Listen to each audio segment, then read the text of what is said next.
Денеска е официјално започна вакцинацијата на здравствените работници од Велес кои работат директно со пациенти позитивни или суспектни на коронавирусот.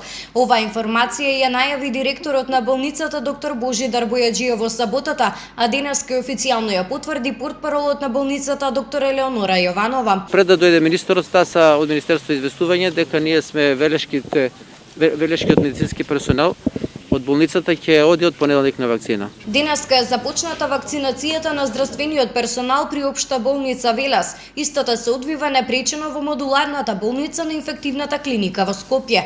Вкупно 84 здравствени работници од нашата институција во текот на денешниот и утрешниот ден ќе примат вакцината против COVID-19, се вели во писменото соопштение на портпаролот доктор Јованова. Инаку регистрирани се и првите нуспојави од вакцинацијата кај здравствените работници во Македонија.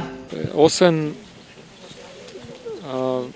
мали симптоми во смисла на нелагодност, црвенило и лесна болка на местото на вакцинација, други симптоми нема. Денеска во болницата вкупно се хоспитализирани 34 пациенти, од нив 24 се потврдени позитивни на коронавирусот, 6 се сомнителни и 4 пациенти се со негативен бриснот задржани на болничко лекување. На кислородна поддршка се 10 пациенти.